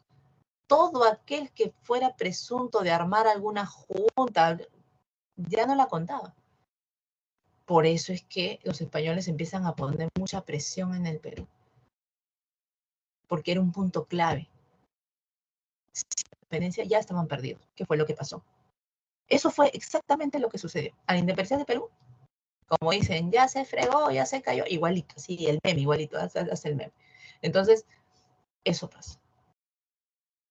Ahora, tú dirás, profe, pero aquí que se quedaron de brazos cruzados esperando que el mundo se independizara. No, aquí hubo rebeliones y muy fuertes. ¿Eh? Acá estuvieron las famosas rebeliones indígenas. Las de Tupac Amaru, por ejemplo, José Gabriel Condorcanqui, ¿no? Tupac Amaru II, la de Matepumacao, por ejemplo. Fueron rebeliones muy importantes, pero que la historia del Perú las ha apartado. Yo me acuerdo mucho, chicos, te estoy hablando de los tiempos prehistóricos de mi infancia. Nosotros teníamos, desde muy niños, teníamos libros muy buenos en el Estado, ¿ya? Nos mandaban libros muy bonitos. Y yo me acuerdo que cuando veíamos la parte de las rebeliones, mientras que a la independencia le dedicaban, pues, no sé, pues 8 hojas, ¿no? A la rebelión le dedicaban una. Y casi cosas muy escuetas, ¿no? Sí, yo, como te digo, de niña siempre he sido así bien, he sido una niña mafalda, ¿no? Una niña así que era bien preguntona, ¿no? Entonces yo decía, pero ¿por qué esta diferencia abismal, no? O sea, 8 hojas a uno. Y ya cuando he crecido, ¿no? He estado ahí viendo. Claro, pues los libros que venían tenían un patrocinio español. No me acuerdo cuál era el nombre de ese momento. Y los españoles no querían que se sepa cómo había sido el proceso de las rebeliones indígenas, porque era incómodo para la historia de su país. Entonces, por eso te sacaban un cachito, o sea, como para decir, ahí somos inclusivos, no somos democráticos, ¿no? Y la independencia sí, pues porque, bueno, pues fue la independencia, ya está. O sea, mira la diferencia, ¿no? Entonces, Yungay, dije, ya sé por qué ha pasado esto. ¿Ya? Entonces, acuérdate, las rebeliones, por eso en el Perú, cuando te las expliquen, apréndetelas, porque en libros antiguos es muy difícil encontrar apartados dedicados a la rebelión, ¿no? Eran cosas muy, que no se decían de manera muy, muy diáfana, no muy clara, ¿ya? Bueno, también sucede que se van a juntar un grupo de intelectuales bajo el nombre de la Sociedad Amantes del País. ¿Qué hacían estos hombres? Amaban al país, pues chicos, lo amaban y por eso escribían, no sé, ensayos, hacían algunos eventos de oratoria para llamar la atención de la gente. Utilizaban el periódico El Mercurio Peruano, que era un bisemanario famoso de la época, justamente para brindar las ideas de la liberación, ¿no? Y hubo un predominio de la clase criolla. Échale mucho ojito a esa última. Profe, ¿qué cosa es un criollo? ¿El criollo no es lo mismo que el mestizo? No. Mientras que el mestizo es el hijo de español con indígena, el criollo, escucha bien, es el hijo de ambos padres españoles, ojo, pero que nació en América. No nació en Europa, nació en América. Sus padres son españoles, pero él es americano. ¿Y por qué acá hay un problema, profe? Que los criollos fueron los que ocuparon los puestos de los cabildos, o sea, los que trabajaban en tipo municipio.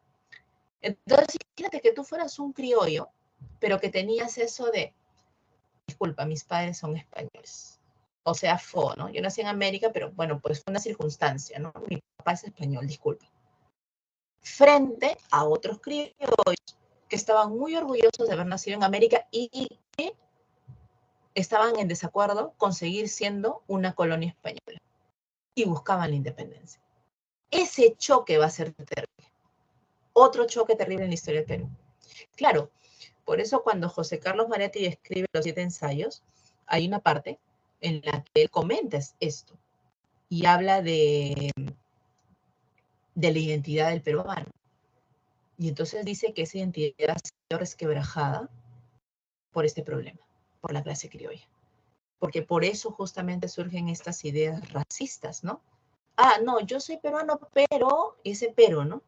Pues mi padre, yo llevo el apellido Flocker, ¿no? Entonces, Chochere, peruano, más peruano que la papa. El apellido de tu padre es el de tu padre, está bien, nadie dice que no lo lleves con orgullo. Pero eso no quiere decir que, ay, no, por mis venas, por ver, acá es peruano y ya está. Entonces, por eso cuando la próxima clase vamos a ver justamente a mi papi, a mi churro, a mi rey, Manuel González Prada. González Prada tiene una crítica durísima hacia ese tipo de gente, ¿no? Entonces, ¿por qué? Porque dice, ellos no permiten forjar la idea del Perú, no permiten una identidad peruana. Entonces, ahí viene el problema, ¿no? Así que, y es lo que lamentablemente, chicos, estamos viendo en este momento, ¿no? Yo sigo viendo gente ahorita, mucho más que antes, debe ser por el panorama político en el que estamos, que siguen diciendo eso, ¿no? He visto gente que saca la bandera española de la Inquisición, ¿no? Y que sí, que se llaman los hispanistas, creo, ¿no? Y yo digo, Dios mío, ¿a dónde estamos llegando? ¿No? O sea, prácticamente estamos tan como Garcilaso, ¿no? El Inca, ¿no? Tenemos que agradecerle, ¿no? Que me hayas invadido, me hayas, que hayas ultrajado a tantas mujeres, que hayas hecho una barbaridad. Bueno, pero gracias, ¿no? Porque me trajiste cultura. O sea, es una cosa que yo no termino de comprender, muchachos, en este país incomprensible, ¿no? Y todavía alzan la mano, ¿no? Así, ¿no?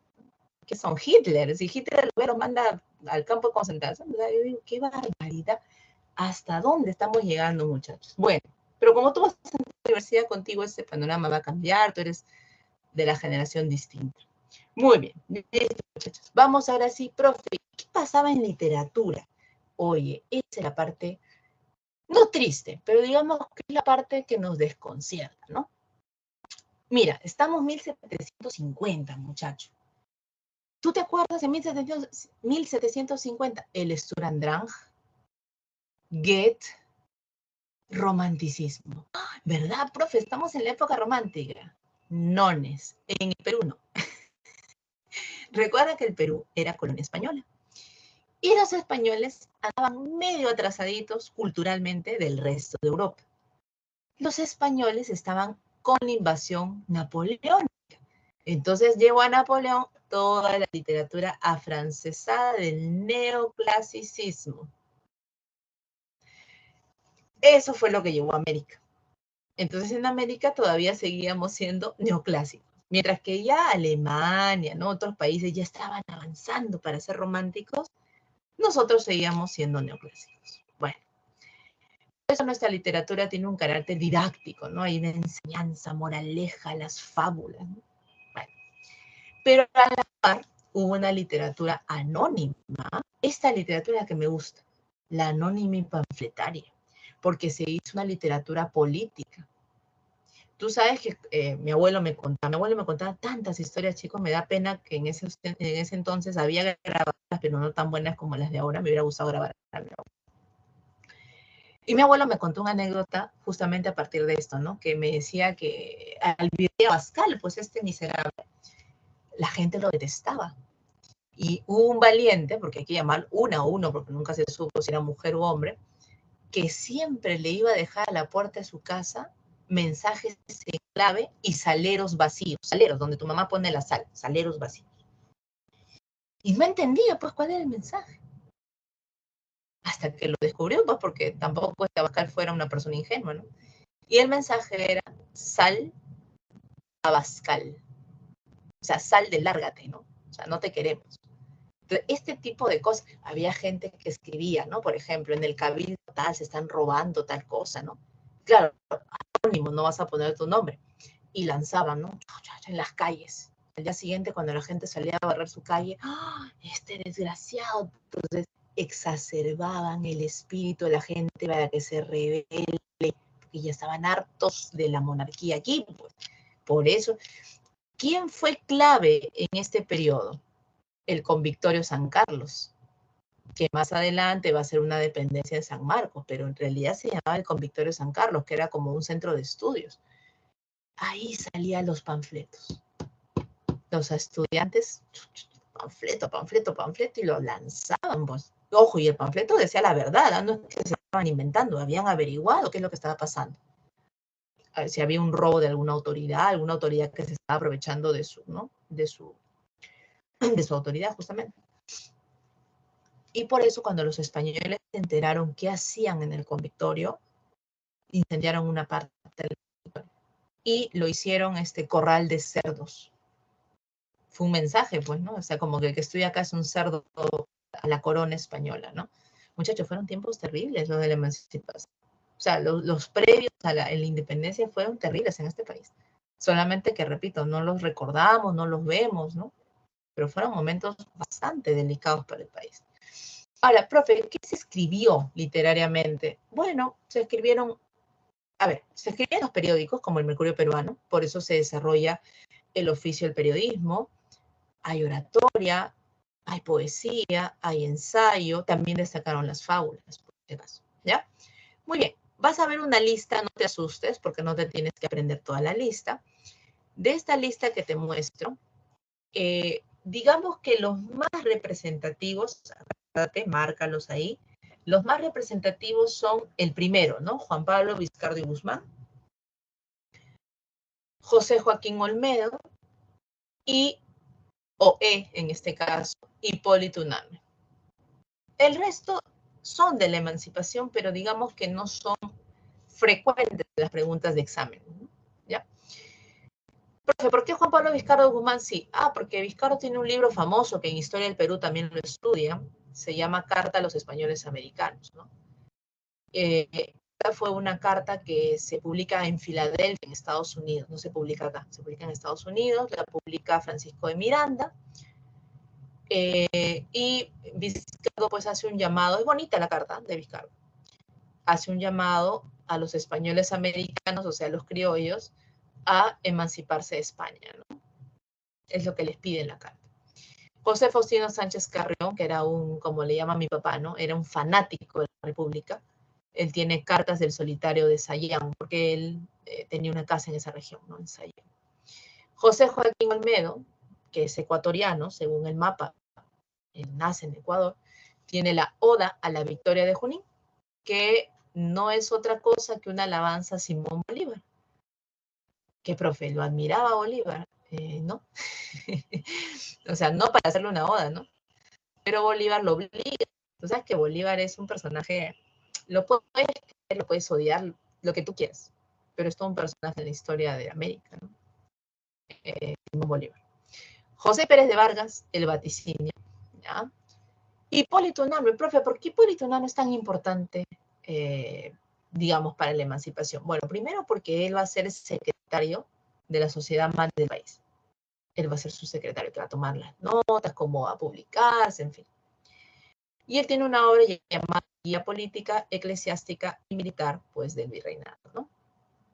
Luego tienes a José María Larriba Agüero, que tiene las 28 causas, y José Baquijano y Carrillo, que es el fundador de la Sociedad Amantes del País, y su famoso elogio a Jáuregui. Pero ya te dije, los más importantes, los que siempre preguntan son Vizcardo y Guzmán, Olmedo y Unanue.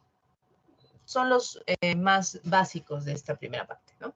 Pero por el que siempre van a preguntar, siempre, siempre, siempre, siempre, va a ser por Mariano Melgar, porque es el mayor exponente de la emancipación. El mayor es Mariano Melgar.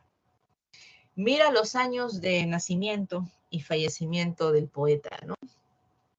1790, 1815.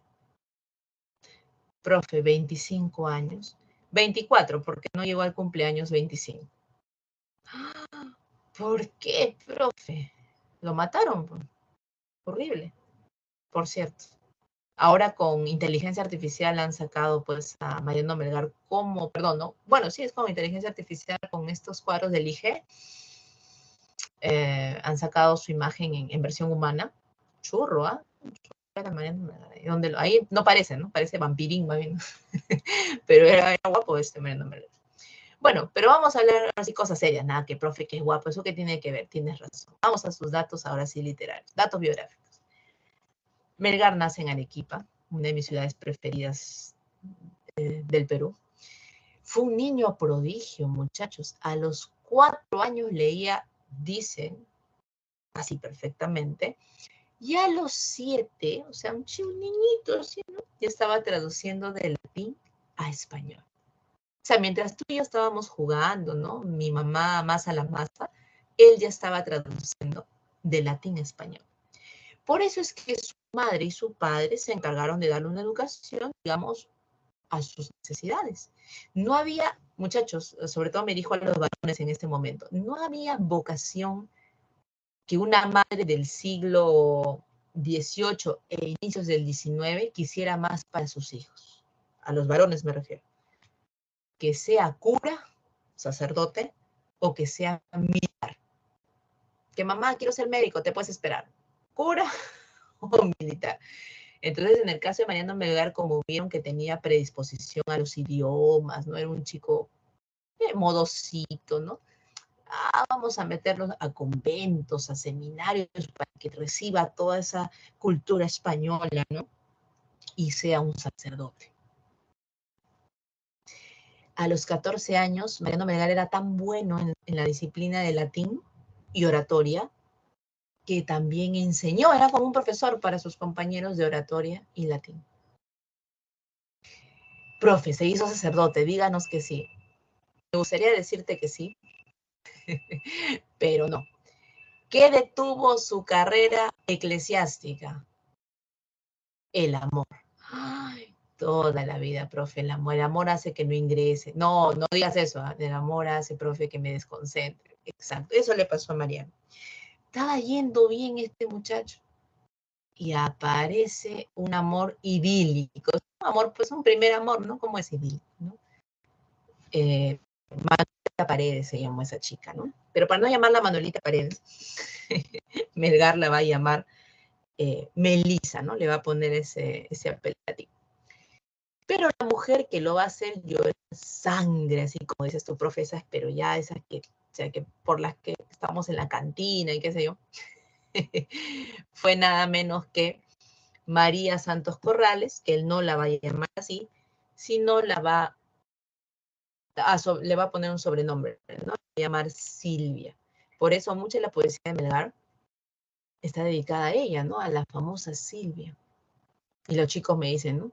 Ay, profesora, qué tóxico ese Mariano Melgar. El muchacho era joven.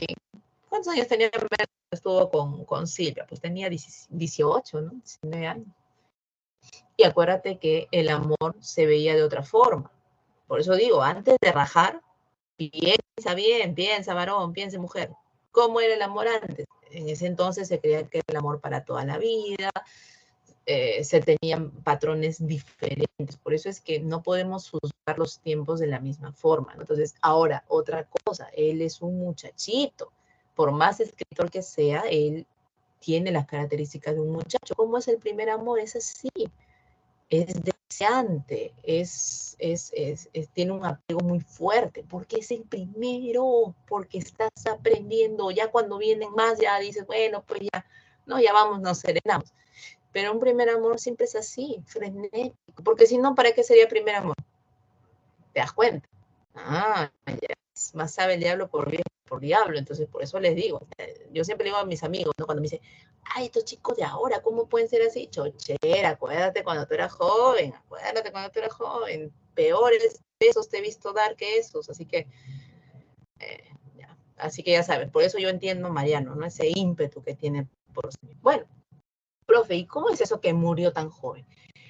Ah, bueno, lo que pasa es que en ese momento de la liberación, Mariano también está imbuido por las ideas de la emancipación y decide enrolarse con Mateo Pumacahua, ¿no? Porque Mateo Pumacahua, ojo, estaba ganando muchachos, ¿no? Mateo Pumacahua en sus campañas le iba bien. Pero ya te dije que los españoles se ensañaron porque dijeron, si se pierde este bastión que es Lima, el Perú, perdemos todo. Entonces, lo vencen a Pumacahua en Humachiri, eso está en Puno. Y para ti, ojo, para tu examen, pues se quedó que te pregunten, pero por si acaso, ¿no? Si te preguntaran, oye, ¿dónde murió Melgar? En las pampas de Humachiri. O sea, según lo que se dice, es que no esperaron que un juez dictamine absolutamente nada. De frente los fusilaron, dice, ¿no? Los que cayeron con Pumacahua. Bueno, eso es lo que dice el libro de CP. Pero yo estaba leyendo la vida de Melgar en otros libros, ¿no es cierto? Que hay también teorías, ¿no? Dicen que Melgar no muere, ni siquiera el propio Pumacahua creen que haya muerto en Puno, sino en el Cusco. O sea, es cierto, en batalla, peleando, caen en Humachiri. Pero dice que los españoles, como querían mostrar su rudeza a los que se querían emancipar, los llevaban al Cusco a descuartizarlos, para que toda la gente vea y no se atrevan a querer emanciparse. Bueno, dicen que eso le pudo ver, eso creen que le pasó a Mariano Melgar, que lo descuartizaron. Mira, muchachos, sea lo que sea, es horrible, ¿no? Y es horrible que una vida tan joven haya muerto de esa manera, ¿no? Bueno, como le digo a mis chicos, siquiera Mariano lo hizo por un ideal, pues, ¿no? Buscar la liberación de su país. Así que por eso, ¿no? No fue por cualquier tontería, fue por eso. Di mi vida por eso. Entonces, por ese lado yo admiro a Mariano Melgar. Bueno, y justamente José Carlos Mariátegui, nuevamente volviendo a la Mauta, él hace un estudio de Mariano Melgar bien chévere en la parte literaria, y él dice que si Mariano Melgar hubiera vivido unos años más, Mariátegui es consciente de que Melgar hubiera sido un representante romántico, pero faltó tiempo. Murió antes, pues. Entonces, por eso Melgar va a ser considerado precursor del romanticismo, porque su poesía tiene una vena romántica innegable. Pero también lo va a hacer del indigenismo, porque va a tomar cantos quechuas para hacer sus nuevas formas poéticas, y además porque muchos de los temas de sus fábulas tienen que ver con una defensa del indígena. Entonces, Mariano lo vemos en dos fases, ¿no? O sea, es precursor, o sea, el que antecede, por eso es antes, ¿no? Del romanticismo y del indigenismo. Rápidamente, en traducciones, Melgar tradujo el Remedios de Amor de Ovidio, pero le puso El arte de olvidar. Tradujo un fragmento de las Geórgicas de Virgilio, ¿no? Porque no tengo que a Mariano Melgar le encantaba la literatura latina, ¿no? Traducía así de latín a español. En poesía, tiene 5 poemas llamados elegías, que son cantos dolorosos por la pérdida de alguien, y esos están dedicados por su amor a Silvia. Tiene 5 obras de Dios a la patria, ¿no? Ahí tienes al autor del mar, a la libertad, es un poema bien bonito a la libertad. 2 sonetos, adivina uno a quién va dirigido, a Silvia, y el otro a la mujer, así se llama, la mujer. Una epístola, tiene una carta, adivina quién, a Silvia. Así que ya sabes. Y de hecho, en la práctica de hoy, hay una pregunta que dice algo como que autor peruano, ¿no? Que le escribe a su musa inspiradora, Silvia, ya pues dijo, no la dudes, es Mariano Melgar, no hay otro que haya escrito más a una famosa Silvia, ¿ya? En fábulas tiene El cantero y el asno y las abejas. El cantero y el asno es una fábula que a mí siempre me ha gustado porque el asno es metafórico, el burrito, ¿no? El burrito es el indígena, que se le achora a este cantero, que es un español, que lleva los cántaros. ¿Y por qué? Porque el sujeto pues le ponía más peso al pobre animal y encima le pegaba, ¿ya? Para que caminara, pues. Entonces el asno, me da risa, ¿no? Se achora, se para. Dice, ¿por qué me pegas? Bueno, es una fábula, pues el animal habla, ¿no? Y el cantero, no, porque tú no haces. Dice, ¿cómo voy a hacer si me pegas todo el día, si no me das de comer, ¿no? Entonces le empieza a hacer una serie de reclamos. Y claro, y esos reclamos esconden lo que el indígena sentía, muchachos, trabajando tantas horas, daba hasta su vida. ¿Para qué? Para seguir recibiendo maltratos, ¿no? A mí cuando me contaban lo que sucedía en las minas, por ejemplo, que se llevaban a los hijos de los indígenas para que desde muy niños fueran, ¿y cuál era su margen de vida? Creo que no vivían más allá de los 17 si es que no tenían pulmones fuertes. O sea, ¿qué eran? Animales. ¿No? Como la pobre ternerita, ¿no? Que ni bien nace, ya la están sacando para cocinarla, una cosa así, o sea, ni bien nace, estoy llevando a las minas para explotarte, y bueno, pues ya como sé que vas a morir, ya pues una más al panteón, ¿no? Bueno, y eso es lo que alaban los hispanistas. Por eso espero no cruzármelos, ¿sabes? Porque para cruzados yo, espero no cruzármelos, porque si no tu profe sale en TikTok, sale en todas las redes sociales ahí peleándose. Bueno, características de la poesía de Melgar o de la literatura melgariana. Primero, que emplea formas de la poesía clásica española. Profe, un ratito, pero espere, ¿no nos dijo que había tomado de los cantos quechuas? Sí, pero espérate. Las formas poéticas, ¿dónde estudió él? En seminarios y en conventos españoles. Entonces le enseñaron toda la métrica española. Tiene un amor profundo por Silvia, creo que ya no te puede haber quedado duda. Hay un sentimiento cívico en sus poesías patrióticas, ¿ya? Y lo más importante de este momento, ¿no? Él compone lo que se llama el yarabí. Es un poema. Son poemas pequeñitos. Ahora te voy a mostrar uno. Pero, ¿qué es lo interesante? Que Melgar ha tomado la forma española nuevamente, ¿no? Cuando digo forma, quiero decir que él ha tomado, por ejemplo, ¿no? Versos de arte menor, que era lo que sabían los españoles, lo de la rima sonante, consonante, eso no era nuestro, eso era de España. Bueno, de la cultura europea en general, ¿no? Pero el contenido, o sea, lo que quiere decir el poema, es un fondo indígena, porque él ha tomado de un canto llamado jarawi. ¿Y qué significa el jarawi, profe? Significa amor doloroso, ¿ok? Y urpi significa paloma. Y paloma es una metáfora de mujer. Entonces, urpi sería, pues, en general, el jarawi sería un canto doloroso por una mujer, ¿no? También tiene fábula de carácter didáctico. Y aquí les estoy dejando hacia el final el soneto que es es el más famoso que tiene, ¿no? La mujer, y que es un soneto que no gusta a las chicas, ¿no? Porque va en contra de nosotras. Pero es entendible, pues, porque él está dolido, está despechado, ¿ya? Y escribe este soneto. Acuérdate por qué se llama soneto, porque son 2 cuartetos y 2 tercetos, ¿ya? Y ahí hay un yarabí, el yarabí séptimo, te he puesto un fragmentito chiquito, ¿ya? Mira lo que dice el yarabí séptimo. Yo procuraré olvidarte y moriré bajo el peso de mis desdichas, pero no pienses que el cielo deje de hacerte sentir sus justas iras. ¡Ah! Está deseando que algo llamado Dios, no lo sé, contra ti, malvada, ¿no? Contra ti, bichota, ya, dice, muerto yo, tú llorarás. El error de haber perdido un alma fina. Miércoles, ¿has visto el ego que tiene? Y aún muerto sabrá vengarse este mísero viviente que hoy tiranizas. A todas horas mi sombra llenará de mil horrores tu fantasía y acabará con tus gustos el melancólico espectro de mis cenizas. O sea, no te voy a dejar, o sea, es una parte como que no vas a ser feliz, pues, ¿no? Cuando yo me muera no vas a poder ser feliz porque vas a arrepentirte de haberme perdido. Ah, la profe, qué alucinante. Ahora ella la vi más bonito, ¿no? Ella a mí vuelve, mi palomita, vuelve a tu dulce nido, ¿no? La cosa así. Bueno, Pero eso es lo que nos dejó nuestro querido Mariano.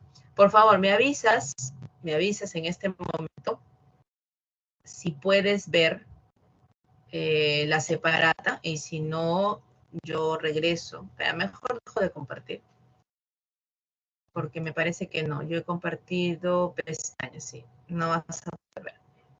Ya, espérame un ratito. Espérame que mi Lentium deje de... Y ahora sí. Listo, les voy a compartir la separata. Vamos viendo pregunta por pregunta. Y ya para dejarlos, muchachos. Uy, qué rápido se pasó, Dios mío, con ustedes la hora se me pasa volando. Yo ya dije, no, falta todavía. A ver, un ratito, por favor. Si mientras tanto se hay preguntas. Chévere, espérenme un ratito, muchachos. Mi compu lo voy a cambiar ya porque ya me está dando dolores de cabeza. Para poder hacer el cambio. Uy, no los veo, se me fue la pantalla de ustedes. No sé si ustedes me pueden ver, yo creo que sí, ¿verdad? Ay, Dios mío, ¿qué es eso? A ver, un ratito, muchachos, un ratito, me voy a reconectar. Un ratito, espérenme, por favor, porque no los veo, no los escucho, no sé si están ahí.